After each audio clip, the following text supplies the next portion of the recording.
Good morning, good afternoon, good evening to all of you, wherever you are in the world. Welcome to this session. We're talking about real models. In this particular session, we have an hour to discuss. Before we jump into intros, brief intro from me. My name is Tim Hardy-Lennox. I sometimes go by T. My pronouns are he, sometimes they, and sometimes she. We'll be asking such questions and hoping to have the answers to such questions like, what do real models do differently? What are their qualities? What are the corresponding catalysts for change? And what is the role of our allies? So before we get deeply into this session, I want to invite our esteemed panelists to introduce themselves and how they identify. Firstly, over to you, Silvana.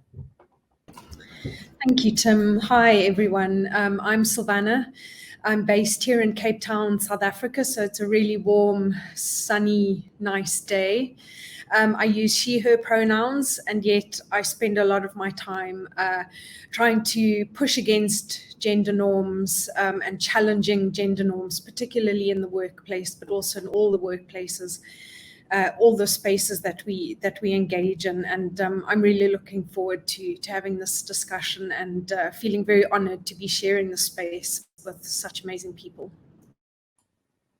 Thank you so much. Satya, could we come to you? Yes, hi. I'm Satya Bala. I'm dialing in here from London.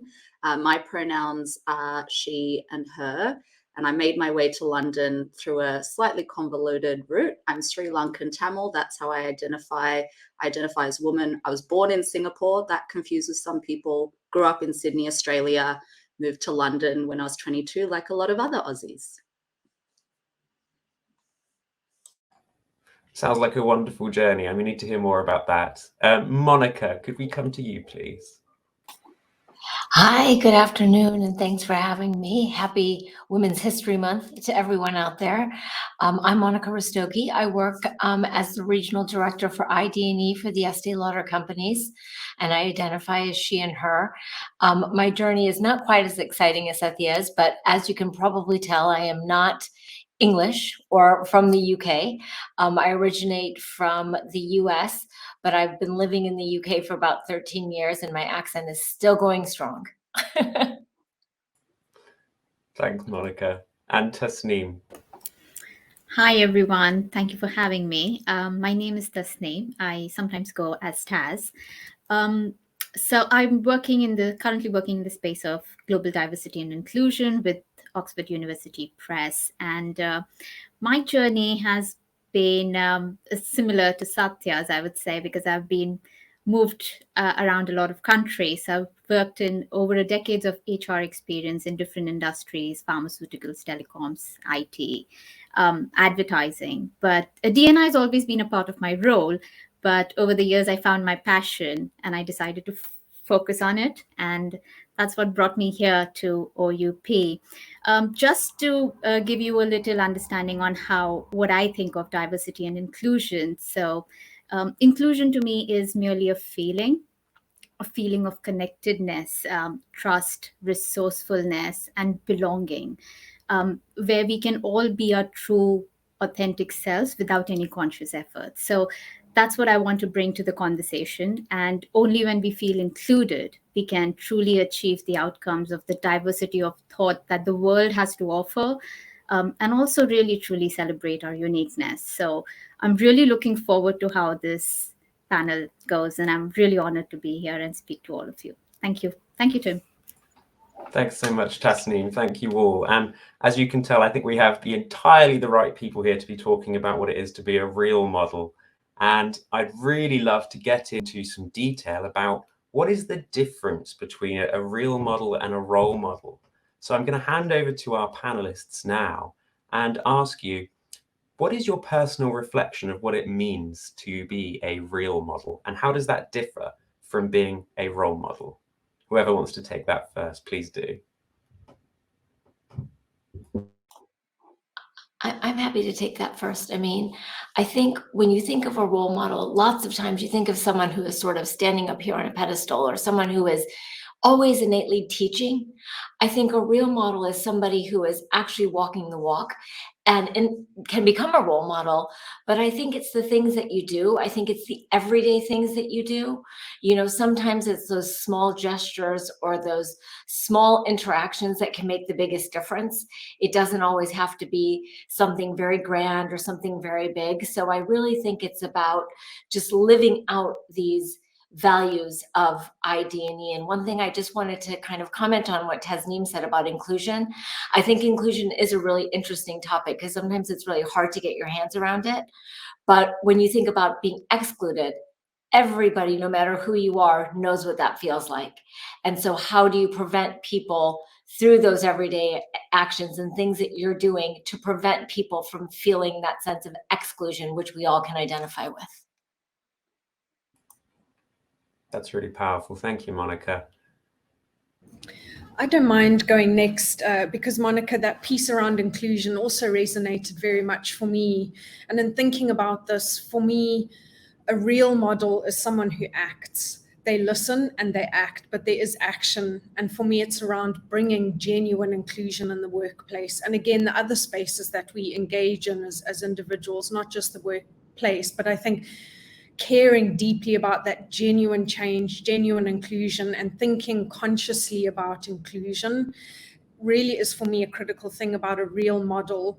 And it is about those small everyday actions that create safe and brave spaces. And Mandeep spoke about safety and bravery in the previous panel. I was sort of giggling to myself because I almost thought she had taken, everything I wanted to say. She had said it so beautifully and so eloquently, but really it is in being brave and creating very safe spaces and being perhaps a safe space for people in your team. I can actually take that next. For me, a real model, I think, is not just limited to a person or a senior leader. I think peer relationships can prove to be equally beneficial. Um, all around us are people who have traits, skills, behaviors that we admire and respect, at some level or the other. And someone who's showing a little bit of themselves, bringing in their identity, have the confidence to tell their story, to tell it boldly, to tell it with pride. So talking about these journeys, and we can truly, if we understand this concept, I think we all are real models.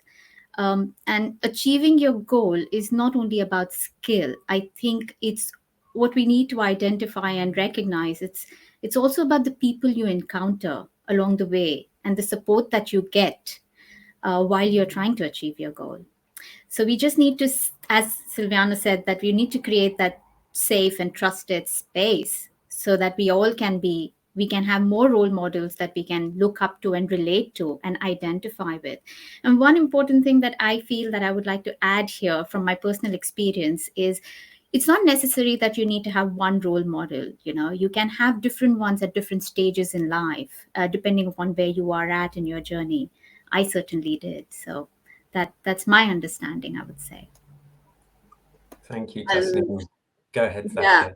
I think this is all kind of perfect segues. I mean, I feel very passionate about this subject because I've been at panels like this where I've been asked who my role models were. And I think this concept of real model is a really important one where maybe it's actually deconstructing what we think role models used to look like. And so when I would get asked this question, and it was often, who are your role models in the business world? I actually didn't have any, because for some people, that kind of innate feeling of role models, it needs to be not only aspirational, but there needs to be something relatable. I know that's already been mentioned. And then also achievable. And what starts to happen is, whoever you are, we're talking about gender today, but whatever kind of minoritized identity, where those role models, and they existed, but where they were not visible, that's where I had to get creative with my role models, right? So my role models were Alicia Keys. They were the creative industry, because I saw women of color there like killing it and who were boldly themselves. And actually, as I was moving up through the workplace in actually all those countries I mentioned, I was often one of the few. And actually, that's why I created, and I'm sure we'll talk about it a bit more, why I created the community My Skin, My Story. It's because actually, when you look in your own space, sometimes it is not as easy for some of us to find role models we can innately connect with. And actually, we need those differences in role models. We need to question and break down what is a role model. We need to give space to people who maybe don't tick the traditional boxes because of various barriers, but actually they're the people that really, really inspire me. And through my whole life, the only reason I built My Skin, My Story, a community for women of color to share their stories, is because other women of color were coming to me. And we were so excited when we would see each other. And actually, we wanted to not just wait for that time that we might bump into one in the lift. Do you know what I mean? Actually, we need to connect broader. We can't just look up. We need to look to the side. It's not just in the business world. Where else? Because some of us historically haven't had that. And the last thing I'll say on it is actually those role models who are real, you know, who represent the world as it is. I think the word real is very interesting. There's a realness, right? I think they're actually not just important for people like us who haven't seen role models like us. Actually, they're super important for, I don't know, the white men on this call, any allies. Actually, do you see when you picture a leader or a scientist or a musician or a creative pioneer, who do you picture? We are all equally conditioned. And actually, I went through a process where, you know, my recruitment into a very senior role at Chanel, I had a recruiter who was probably considered quite progressive. You know, he was a young worldly guy from Australia. So maybe there was like a connection you would expect because we were both Aussie or whatever. But through that whole recruitment process, he kept positioning me as a more junior candidate in the shortlist. When I walked into the interview room, I knew that I was already coming from a lower base. And actually, looking at my experience, I was highly experienced. You fast forward to my second interview with the group CIO of Chanel, and he was actually saying, is this role big enough for you? Right? Actually, that guy, that recruiter, he needs those role models just as much as I do, those real models that represent the world as it in fact is. That's so powerful. Thank you. And I'm listening and learning to each of you. And the three words that I wrote down were ambition and relatability. And effectively, I think for the purpose of keeping it a rather slick soundbite, is a role model. Well, it's a real model, role model plus identity. Is that what we're saying? Plus authenticity, I think, as well, maybe, because I actually think identity is just a manifestation of things we've hidden before. Like even my intro at the start of who I am, bringing in nationality, ethnicity, culture, gender, that's not how people introduce themselves. So I think there's something about being authentic, because that's authentically me. Thank you. I totally agree with that. Yes, definitely authenticity and bringing your. I think we would cover that in later as well. Authenticity is also giving yourself that space and willingness to be a little vulnerable, because it's kind of a scary space when it comes to being authentic at workplace. Statistics actually says that people are not very authentic at workplace. So I would definitely second what Satya said there. Yeah. And I know we have a lot to get through, but if I can just add, I would also say, you know, it's a little bit about owning your superpowers, right? And things that might make you a little bit different can also be the things that make you are your superpowers. And so I think we are fortunate to be getting to a place slowly but surely where those ideas of your superpower, the things that make you you, the things that make you unique, are things to be celebrated, and to try to cover them less. And I appreciate it's very different on industry, on person, on who you work with. But yeah, I would say, you know, sort of own your individuality as your power. I love that. Own Your Superpower by Monica Rastogi. Put it on a t-shirt and say it louder. Fantastic. Wonderful. Thank you all so much. Moving on, Silvana, I'll come to you first. Some of the questions that we're looking to answer around what real models can teach us about leadership. And I know in your work, you're well versed in skills and behavioral capabilities across the learning experience. Can you help us understand some of the qualities of what a real model does, how we distill their qualities to be a successful leader? What do real models do differently? And how can we distill those qualities? I really love this question, and I think we could probably have a whole panel just on this question. And as I was reflecting on it, for me, thinking about my role as a leader in the team within the broader business that I'm in, for me, it's about leveraging that position of authority. For me, it's about connecting senior leaders with the individual contributors in the organization and making spaces for dialogue, whatever that might look like. And that'll be different for different people and different organizations, depending on, whether you have a DE&I policy or whether you're a small startup of 20 people all working remotely. But I think there's a really key piece for real models to bring in the senior leaders, to get their buy-in, to get them understanding what it is that individuals are battling with. So, at the moment, we're talking about what's happening in Ukraine. In 2020, in my team, we were talking about the murder of George Floyd and the height of the BLM movement. And so one of the things that I decided to do at that point, in hearing my team's desire to talk about these things and grapple with the difficulty of of the racism and of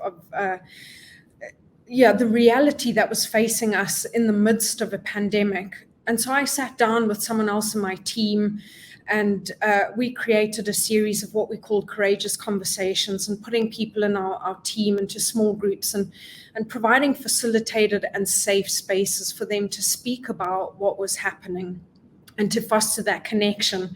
But I think also having senior leaders understand that these are really critical conversations to happen within a team, across an organization, really is, for me, a key thing for real models to do. And I think that kind of the distilling piece there for me is action. I'm rather action orientated, and yes, it's really important, I think, for leaders to listen and to discern when to listen and when to act, and to when to act boldly and bravely, because that can also be something that leaders need to do. And sometimes you need to be a little bit more to use your influence in different kinds of ways. But I think that generating action, what's in your control, and doing something, and in the very first panel of the summit, there, someone was speaking about, well, don't just talk about it, do something. And I think that for me really is a critical thing, but doing it responsibly and doing it carefully and doing it while you're listening to the people in your team and the needs of your organization. So I think that there's that balancing act of listening and acting. And further to that, for me, a key thing is to empower people in the team, individual contributors who might not have the sort of positional authority that that someone might have, but there are ways that we can empower people to act, to be bold, to be brave, to be the safe space for those individuals in our team. And I think it's about helping them be authentic, helping them be brave and bold. And for me, it's also about leveraging company values and really leaning into that and tying that to the personal values that you as a leader have and the personal values that the people in your team have. And I think when you can have a cross-section between professional and personal values, it's a very, very powerful space for real models, as we're calling them. So I think getting involved, leveraging those values, influence, if you're in that position of power, and there's ways of influencing, and it could be small acts such as, making sure that a woman of color who's being silenced in a meeting room has the opportunity to speak. It could be something really big, like, speaking out against someone in a position of power over you because they've said something slightly problematic or racist or sexist or whatever it might be. So that's the bold and the brave and the empowering piece for me. But I think a key thing is to always be learning. This is work that's every day, all day. We need to be learning, all of us, and we need to empower people around us to always be learning, to be vulnerable when we don't necessarily have the answers, to embrace the fact that we're going to make mistakes, to accept that, but then to move on and learn from those mistakes. Thank you, Silvana. And I want to come to what you were saying around being brave. And we've heard some fantastic commentary from some of the other panelists earlier on today. I'm thinking specifically of Mandy Rupra from head of DEI at Citizens Advice, where she said, and I wrote this down because it really resonated, the cost of bringing your whole self to work and standing in your truth. What is the cost of bringing your whole self to work, and what's the most effective way to share that unpolished truth whilst protecting yourself as a real model? I feel we could have a whole panel just on that as well. I think for me, it's about being brave, and it isn't easy.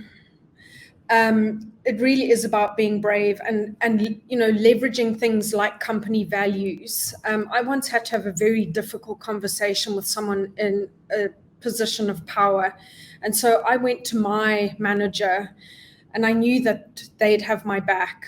And I also just sense checked that my initial response and reaction to the situation was right, and that the way I was going to convey it in a private space, not tackling this individual in a public space, that I was, coming at it from an empathetic, understanding position. It took a lot of bravery. My heart was racing, as we had this conversation, and I could feel, the flush of my cheeks, but I also leaned into the circles of support around me, knowing who my allies were and leveraging that support. And I think that's the thing about a lot of this work is it isn't easy, and being brave, it takes a lot. And it also means that some days you need to allow others in your team. And this is why I think empowering others to is so important, because there are days when sometimes being that messy, authentic self means you actually need to take a step back and you need to look after yourself and let someone else pick up the work, and be the brave person in that moment. I hope that answers your question, Tim. Wonderful, Silvana. Thank you. Again, I've been making copious notes myself, and the key things I've pulled out are around continuous learning, leveraging your allies and your support, and balancing bravery with self-care. Thank you, Silvana. Coming to you, Tasneem, I know you're an advocate for an approach of where leaders actively and proactively listen to their employees. What I want to ask you is, should we be role modeling this values-based collaborative approach? Should we do it all the time? And what does it look like in practice? Thank you, Tim. So just before I move on to the question that you've asked me, I just want to quickly, when Silvana was talking, and I just remembered this quote that I read from Richard Burke's book, and he speaks about how we are all learners, doers, and teachers. And I just want to just reiterate what she said with that simple thing where he mentions that learning is finding out that you already know what you already know. Doing is demonstrating that you know it. And teaching is reminding others that they know as well as you. So I really urge everyone on this call, listeners, to hold on to that and understand that we are all work in progress. We are not perfect, and embrace that and hold on to the fact that we are all learners, teachers, and doers. So just wanted to, since I thought of it when she was talking, it was something that came in my mind, and it's something that I have very closely worked on as the L&D. I have done L&D as well. So I just thought I'll quickly mention that before I move on to my question. So yes, Tim, in terms of understanding how much leaders need to listen to their employees, I think the first thing that comes to my mind is D&I may mean different things to different people in different geographies. And it is significantly impacted by our regional, cultural, social, political, our historical nuances, and how it can influence everyone's understanding. So we all have a value system that we hold in high regard. We all do, right? And incorporating your strategy with that value system will eventually help the organization gain better outcomes. It's of course, but obvious. But an example for that would be when you're looking for a job role. You don't only look at the job description, you will invest time and energy investigating and researching on the company's values, the culture, the environment that you're in, so that you're just making sure that it's the right place for you. And if the company values match your values, if you're going to thrive in that particular organization. So when you connect these two things together, your strategy will organically shape. You would not have to put in a lot of efforts because people will engage with what you are launching. So you will so but you need to make sure that these values are visible. It's not only about doing it, it's also about making everyone understand that they are visible at every stage of an employee life cycle, from hire to retire. So, a few things that Silvana has already mentioned about creating a safe space. So, leaders definitely need to engage with their employees, but this is the key word here is the collaborative approach that you mentioned. And you may start with putting a detailed plan of action before but you need to stop. You need to take a step back, reflect, and really listen to what your employees need, what they want, and be open to that feedback. Be open to changing your plans, be open to adapting them. Everyone can see through tokenism, and we have moved beyond that point now. You can have a lot of representation, but that doesn't always translate into diversity, inclusion, and belonging. And it's important that you hear people. Be open to it. The new innovations happen when you listen to different perspectives. So engage with people who are different than you, who look different than you, who think differently than you. So obviously having a platform which is authentic, but how do you create that authentic platform is you need to give a little of yourself. You need to be willing to be vulnerable to create that safe space for someone else to open up and share openly. That's the most important thing about that, cultivating connections and building relationships. um, Another thing that I would say would be that when you're doing this, you need to also build trust and show that vulnerability. I remember a time that I was in a room and I felt that I discussed a lot, and I walked away feeling quite embarrassed, a bit nervous. But upon reflection, I realized that it was a great safe environment to share and speak openly. It was a great opportunity to share feedback and actually create an impact. So don't be afraid to being a little vulnerable and leverage your emotions. As someone said, I think Silvana, it was that sometimes you need to take a step back. Maybe you are not in the right space. It's okay to feel that way. Leverage your emotion and use those experiences. Find those connections.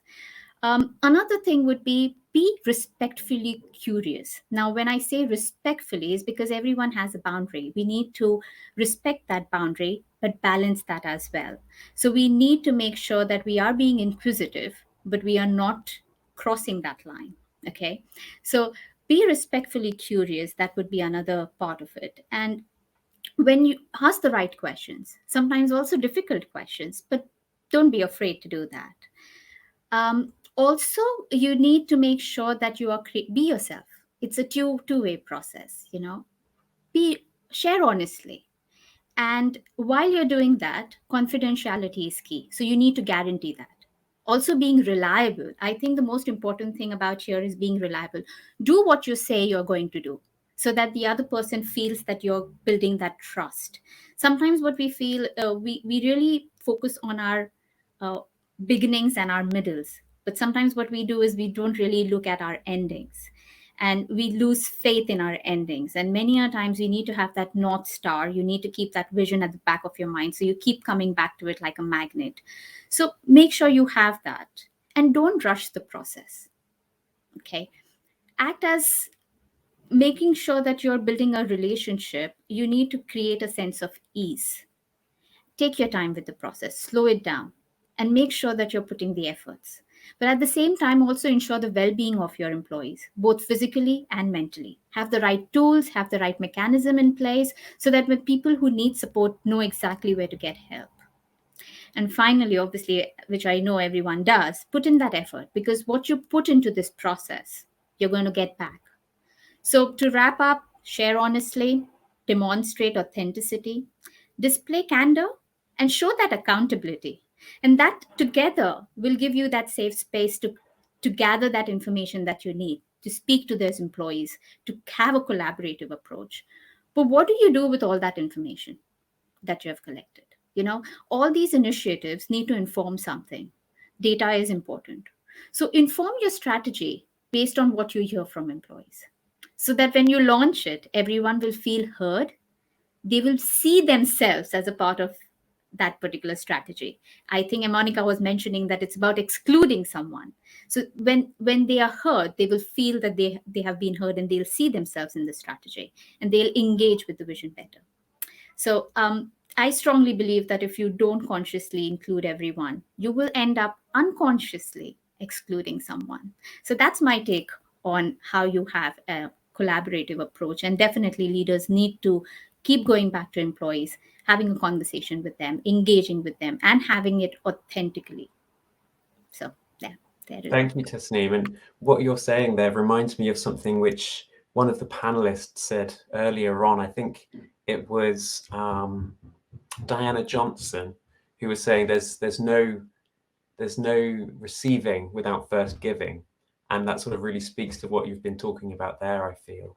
And I want to follow up on one small point, which I think is actually really critical.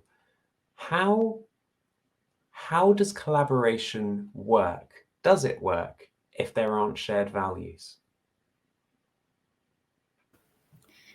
I think it would still work, is because when you are opening that platform and that safe space, and people are comfortable having different perspectives and respect people having different perspective, that itself creates that value system, I believe. Because I may have a different value than you, Tim, but if we are having a conversation which is open and respectful, I will be able to maybe not put myself in your shoes and be accepting to the values that you have, but understand the perspective that you're coming from, something that we call as diversity of thought. And that itself builds cultural values, and that itself builds organization values, because not everyone in an organization will have the same values. Everyone will have different ones that they hold true to themselves. But having that commonality and having that understanding that we are all having different values, but we are all working towards the same goal, itself is a collaborative approach. And that is what we need to look at. And that is what we need to put ourselves or consider as our North Star, as I may call it, and work towards that. Thank you, Tasneem. And I think a reflection I have on what you've been saying there, and indeed what the panel so far has been saying, is the intention really isn't to make everybody think the same thing and have the same values. Dissenting views are encouraged, but mutual respect is the non-negotiable. Thank you, Tasneem. Satya, I'm coming to you now. We've heard from Silvana, we've heard from Tasneem, we've heard from wonderful panelists so far today about the behavioural approaches of inclusion, the behavioural approaches of real models. How can we apply this to leadership? I know, Satya, you're an advocate for insight-informed approaches. How do we cultivate those opportunities from insight, using some of those tools available to us to link insight to action? Yeah, thanks, Tim. And I think these things all kind of segue quite well, because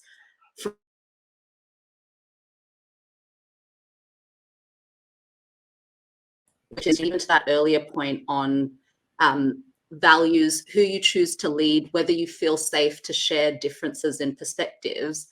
I think it's not about feeling that those people share the perspectives or values with you, but there's integrity that if you see a leader or a role model or a real model, whatever their values are, if they demonstrate them and are consistent to them, I feel I can trust that person, you know? And I apply that in my personal life as well. When I can't tell, I can't read someone, I can't see that consistency of them living up to their values, I don't feel safe. And so then I think integrity is like very important to all of these things. You know, integrity in the broader sense is when we start to make these commitments and people feel like they believe in making change, integrity of that ambition is then delivering on it, right? Just like when we say things, we want to back that up with something, whether it's data, whether it's insight, whether it's stories, because to me, all of that's connected. That to me is integrity. And I think one of the quickest ways to move backwards in this beautiful moment, although it was created in a volatile time, I think we're all living in a moment where I think the momentum's still going. Some of us may have been a bit worried, will it still be there? And I personally feel that it is.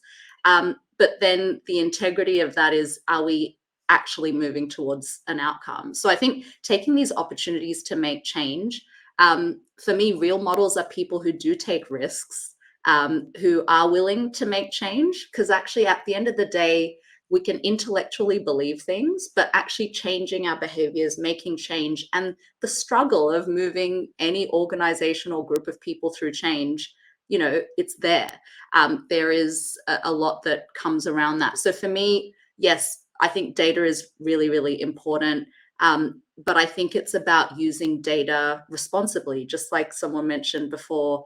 It's about the responsible collaboration, the responsible dialogue. And so for me, the question is, do people really want to be different?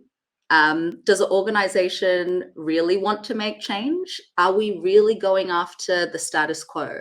And actually, the question then is, do we know what the status quo is now? Do we know the challenges? And actually, are we willing to really dig into them? So I don't know how many people have been in rooms or on calls where, you know, we get to the sticking point and it's like, do we really want to uncover that? Do we really want to lift the carpet? And do we really, now that we've lifted it, want to tell people what's going on? Because this is so allergic to how many have been trained in the organization. You don't go, hey, here are all the issues, all the failures. I'm sure we all remembered like when agile project management came in and it was like, oh, you're meant to fail fast and move on. That was a head spin for a lot of people. And I think DEI is, you know, the biggest head spin of all for many of us. It's kind of going against the grain of what we've been trained to do. But I think it's, if we're going to do differently, are we really committed to digging into what's not quite right now and actually looking at that data and sharing it and being honest with it? I think authenticity, honesty, trust, we've talked about it, being real models, being leaders, we actually need to get to grips culturally of sharing the warts and then saying, actually, why we are looking at this is because we are committed to make it different. And then those people who aren't so convinced, how do we use stories to really drive that commitment? You know, I myself have seen the power of that. You know, through the community work I do with My Skin, My Story. And I've seen the power of this through my new business that I've started, because I was happily working at Chanel. I was the head of data governance globally. It was a great role doing lots of interesting things. I was also a DEI sponsor for finance because I reported into the CFO. And I sat there and I was like, hang on, these two things need to live together and be closer. And it seemed like there weren't many people out there that understand both. And it was pure coincidence because I had a passion around DEI and I professionally worked in the data space that I started to bring these things together. And I think the first thing I see is there's a lot of fear. So it doesn't mean you don't have to be afraid, but let's make sure that the fear doesn't stop us looking at the challenges, looking at the data, hearing the stories that make us feel freaked out because we just think, am I an awful human being because I never knew or thought about that experience? No, you're not. But let's kind of live in that and then take charge, use the data, use the stories to really direct us forward because it's worth it in the end. But yeah, I think there's a lot of tensions there that we need to be honest about. And actually data and stories can keep us committed, because this is a marathon. There are going to be moments that feel icky. There are going to be moments where we have existential crises ourselves and for our organizations. But I think data and stories can keep us honest, you know, following that ambition, but having substance behind it. Thank you, Satya. And I know we spoke some time ago around the importance of all this data. How do we know what we're doing well and what data is critical to leverage that understanding? Yeah, it's a great question, because I think, you know, in some ways this is a complex topic, but in terms of how to use data, it's not rocket science. So I've been doing this for some time, and actually how you use data to drive any business ambition is how we want to leverage it for diversity, equity, and inclusion. So you're right, Tim. I mean, there are so many things we could be doing. Data as a topic, you know, irrespective of DEI, is something that people freak out. They're like, oh, I don't know about that. I only deal with it when I have to. But actually, the whole point of data governance is just like 15 years ago when people were saying, oh, I think we need to be better with our customers.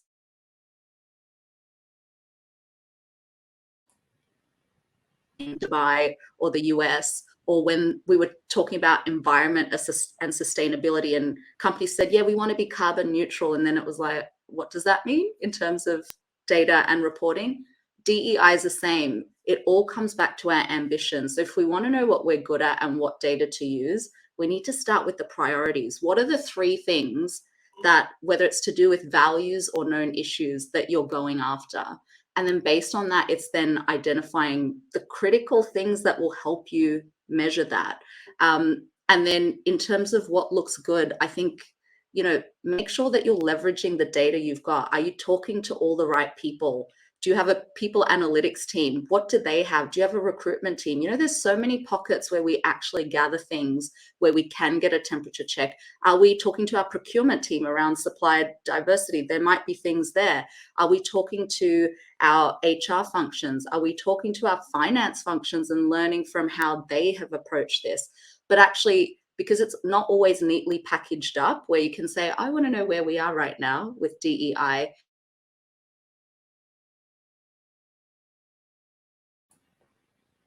In your HR system, the surveys you do every year around engagement, like how do we utilize what we have, bring it together, and then try and evolve it so we're now asking more tailored questions that get to the heart of the matter on DEI. Satya, thank you. We have a question here as well, which has come in for you, which is, how can we embed and positively reinforce behaviors and practices relating to data?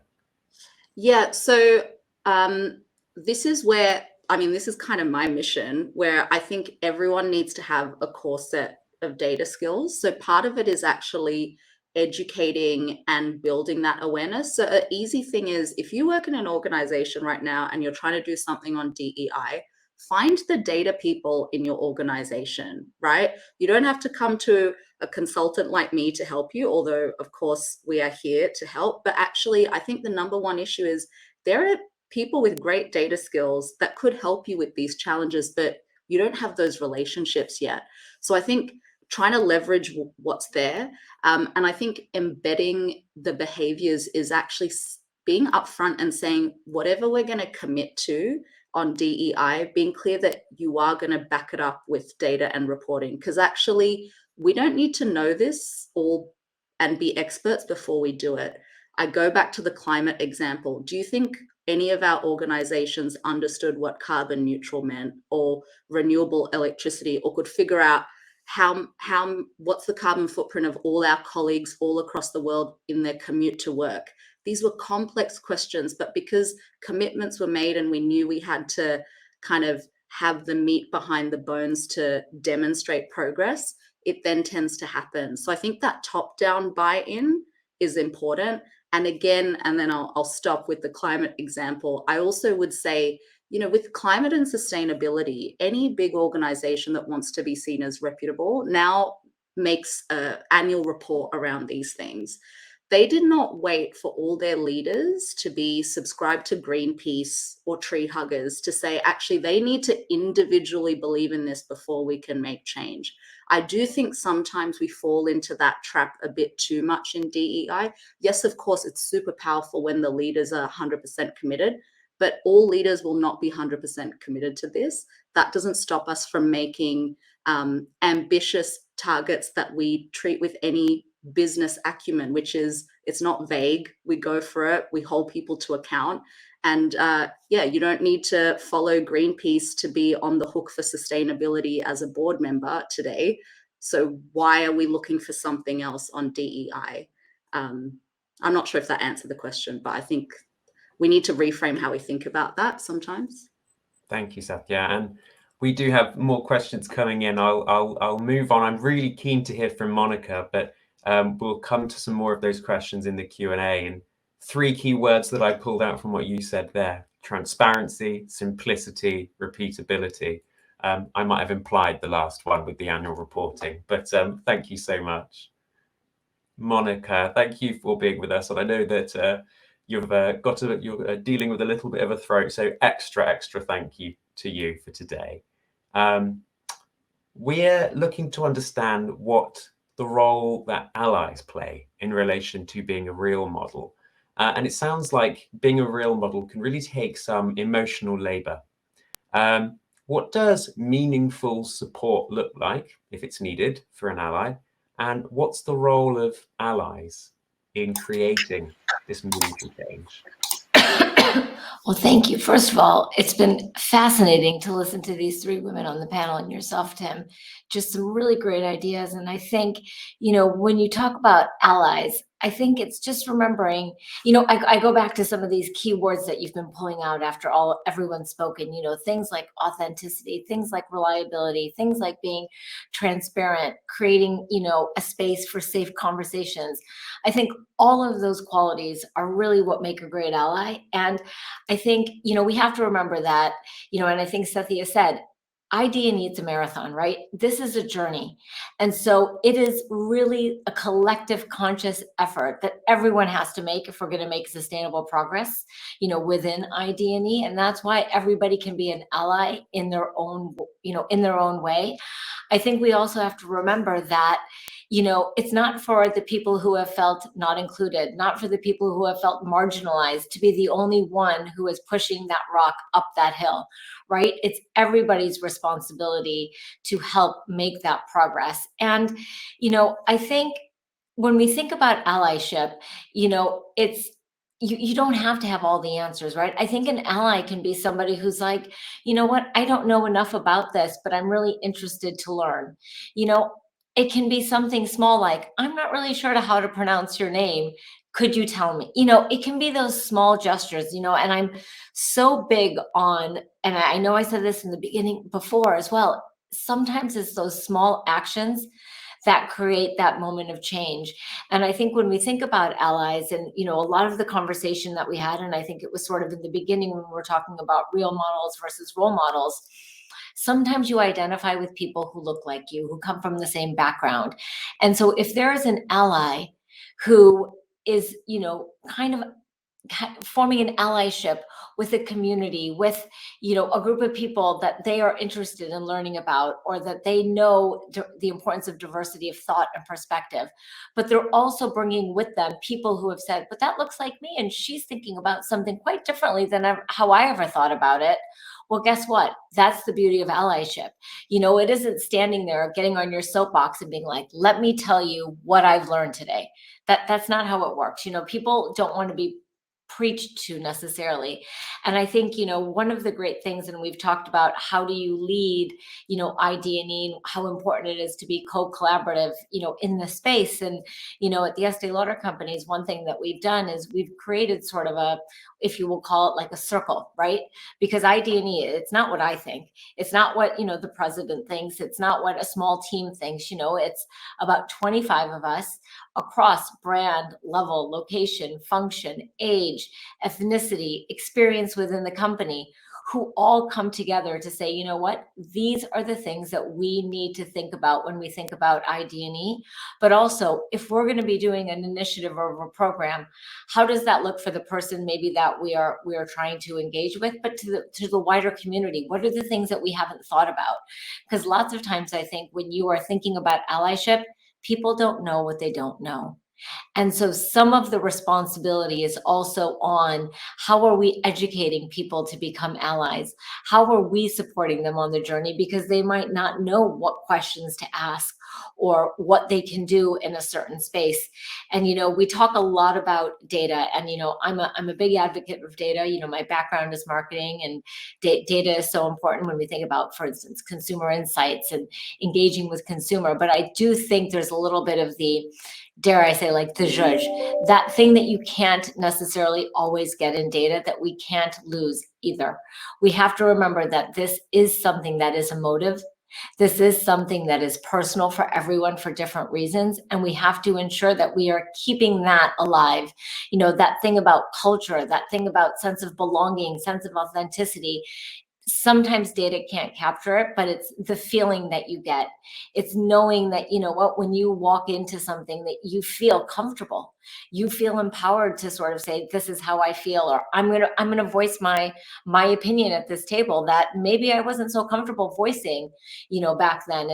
It's having some of that confidence. And so I think, you know, allyship and all these great things that we've been talking about are ways to sort of create that culture and really make sure that it's kind of embedded in things that you do. You know, wouldn't it be great if, you know, my job security would be great, but wouldn't it be great if ID&E just became part of the day-to-day and there wasn't necessarily the need for ID&E because it was part and parcel of everything you did, right? That's the ultimate goal. And so I think, you know, that's where I know I've gone on a few tangents, but I think that's the role of allies, because it's all about a collective effort.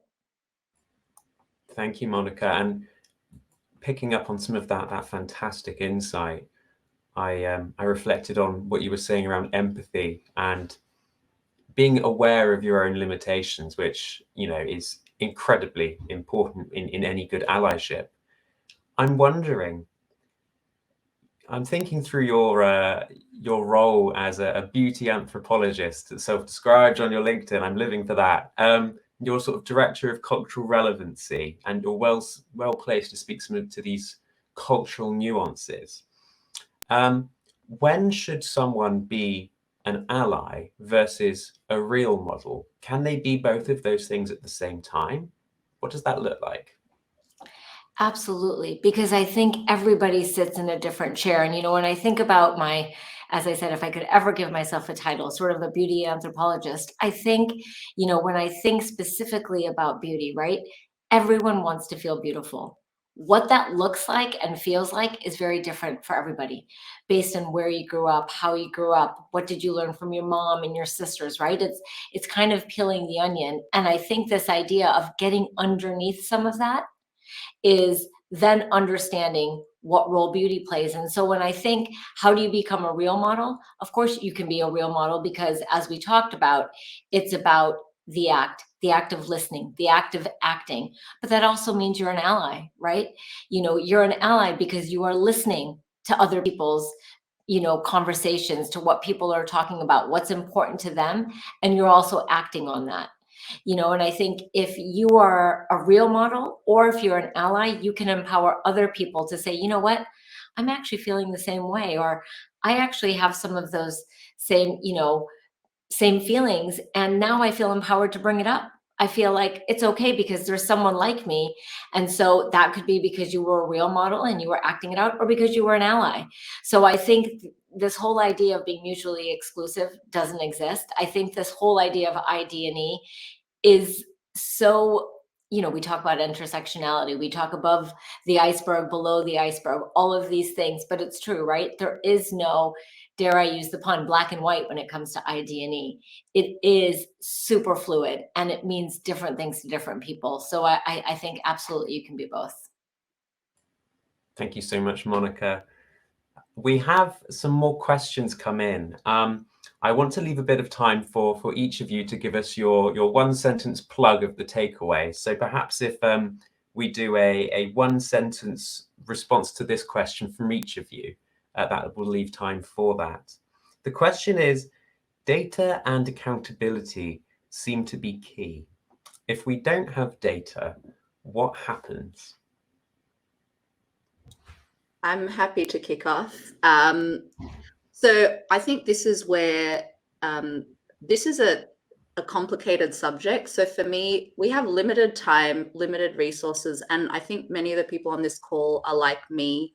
We might be optimistic, but we're impatient for change. So for me, this is about speeding things up. If we don't have data, we get caught in a loop of going on gut feel where we think the problems are and not holding ourselves to that progress so we can be as fast and as effective and as efficient with limited resources. Because what we learn, the more we learn about this topic, is the things we think are the problems, they aren't always, or there's something deeper. And data is really that tool to get there faster with limited time, resource, and to just not move away from that gut feel, because that is so subjective. Thank you, Satya. What I'm hearing is find the data people in your organization and supercharge your approach. I think we're going to sell a whole range of t-shirts after this. Fantastic. I can actually go next from what Satya said, that definitely data is very important, but also it is important we have a lot of conversations around ID&E, but what are we doing to convert those, translate those conversations into action? And that is where you need data, because if you want to gain the trust of your employees that we are doing something in terms of the ID&E, you need to back it up with data and be transparent that these are the things that we did and this is the impact that we have created, and feed that back to the employees so that they don't start feeling that these are just initiatives and people are just talking about it but nobody's really taking any action. So I think data is not only important for the organization to understand whether they have made progress, but it's also important for the staff and the employees to engage with the subject matter and be more passionate and dedicated about the fact that the organization is taking this up seriously. So data speaks both ways, and I think it is very important to leverage that particular transparency and make sure that you're reporting out to the employees year on year. It may be a possibility that there are certain sensitive data that you cannot put out, but then there still needs to be a dialogue that this is the progress that we have made, or maybe accept the fact that we haven't made enough progress due to these reasons, and this is what we are going to do next. I think oh, sorry, go ahead, Tim. No, I was just saying thank you, and over to you, Silvana. I knew you came off mute. Sorry for jumping the mute gun there. I think I'm just thinking, for people who mightn't have access to a data team or a people analytics team, and data is important and that accountability is key. I think about your sphere of control. Maybe you can just put out a survey to your team. That's data. It doesn't have to be, an incredibly talented data team, but a simple survey asking your team, a question or a series of questions, that's data. That allows you to act, and then you've listened and heard from the team and you're acting on things that matter to them. Silvana, you took the words almost out of my mouth, because I was going to say, I can appreciate if there's people on this call right now thinking, oh gosh, we don't have data, we don't have people in place, we don't have resource, but you have employees. And I think your employees are your best source of data, especially if you can ensure, confidentiality, and you can ensure that, you are going to take this information and act on it. I think they want to share their voice. I think sometimes there is frustration when you do go outside to try to get some information or data or consultants. Sometimes it's like, well, just ask us. We're here, we want to share. And I think, it can be as simple as if you're rolling out a training session. Did that land? You've done unconscious bias. Did that land? Why did it land? What was your feedback? How are we going to put it into practice? So I think, leaning into your teams is a great source of data, and then coming out with some real actions on the back of that, I think, is super important. And thank you so much. And apologies if you can hear all this building work in the background. That's fun for me. I'm really keen that we can give each of you a few words to close. I want to share some advice that was given to me at the very start of my career by one of my role models, who was a very senior woman in the organization. And she said, whenever I would send her an email saying, I'm just checking or I'm just following up, she would say, don't diminish your contribution. Your contribution has value. You're not just anything. Your contribution has value. And I see that a lot with people that need to be raised up. Don't say just. Your contribution has value. And for me, a real model is not something which is you can be 24/7. There's emotional labor. There's real kind of strategy sometimes behind it. And if you're at the table making those decisions, think about how you are a role model to those real models. Each of you, please, if I can get you to say a few words to close of what you'd love people to take away from your wise words. If okay, I don't mind going quick on the mute button. I think one thing I would say to anybody out there, and it's a big thing that we talk about at Estee Lauder, but I think it's so true. You can lead from any chair. You don't have to be at the top. You don't have to be managing a team or a group of people or a person. You can lead from your chair, and what that looks like is up to you. So use your voice and do what you can, but it is something that everyone has the opportunity to make a change and to make a difference. And I'd love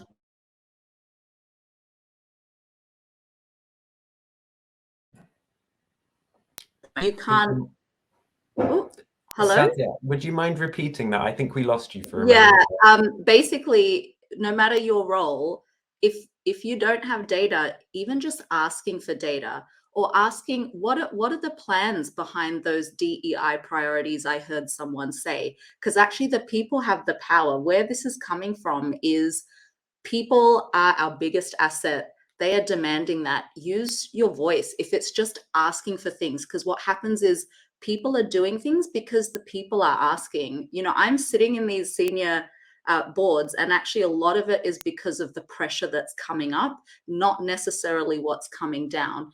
So I think that's really important. And then being a real model, I think the other thing is, how can you let other people into that decision-making room? I think being a real model is about legacy, making it easier for the people coming up. And actually, if you're at a decision-making table, who's missing? How do you create the spots? It's not about making people woke so they think about the minoritized people. They deserve a place and a voice too. So look around wherever your power is, who's missing, use your power, use your influence to bring those people in, those missing voices. Thank you so much. And Tasneem, Silvana, if I could give you 20, 30 seconds each. Apologies. Sure. I can go next. So just to add to what's already been said, I think we also need to recognize that an ally is not someone who only works with you, but also someone who advocates for your success, gives you a platform to make sure that you're visible and recommends you publicly, makes a noise for your cause. So there's a slight difference, but it's a very powerful difference. And what we need to recognize is this is something that we need to add to it. And one key takeaway that I would like everyone to take from here is D&I cannot be achieved in isolation. It's a collective responsibility. It's co-ownership, and everyone has a part to play. So the willingness to be seen is what I would ask everyone to have. Be more courageous and go out there and show yourself, show your authentic self. I don't know if I've gone over 20 seconds. Wonderful, thank you. I think for me, it's about being reflective and reflexive. So reflecting on the things and changing the things within yourself and the things within your sphere of control. Like Monica said, you can lead from any chair. Think about your sphere of influence, your sphere of control. Sponsor where you can, amplify voices where you can, and use your privilege where you can and where you do have privilege. Thank you so much. Monica, Satya, Silvana, Tasneem, it's an honor to be here and share in your wisdom and your insights. Thank you for being here today. I believe we're now taking a very short networking break. So over to you, Meenakshi.